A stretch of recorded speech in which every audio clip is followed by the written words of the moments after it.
is a fast exam, and this is, I believe, the right upper quadrant. You have your probe backwards. Your indicator should be facing towards the patient's head, and here it's footwards, facing the feet. Normally, the liver should be on this side of the screen. So that's the first thing I wanted to point out.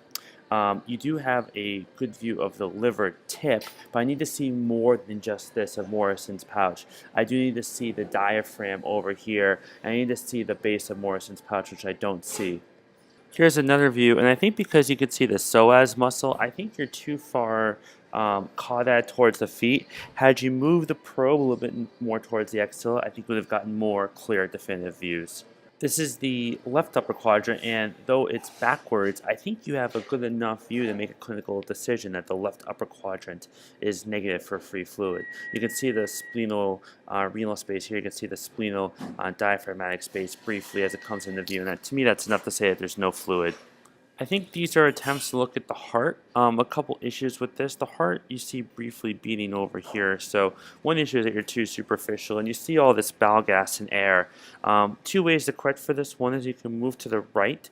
It's kind of counterintuitive since the heart is on the left side, but you can use the liver as a window. Another option is just to go onto the chest and do a parasternal long and parasternal short view. And I find that much easier to do.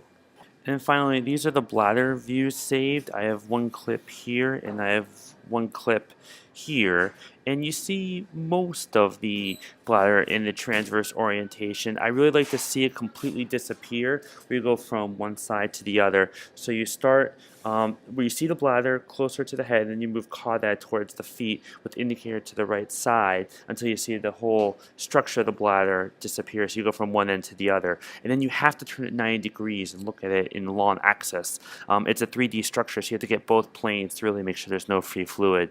So main take-home points to me: the left upper quadrant is good. The right upper quadrant and pelvis to me are indeterminate. I don't think you can call this either a normal study or a negative fast. To me, it's indeterminate. Hope this video helps. And if you have any questions, thanks for saving.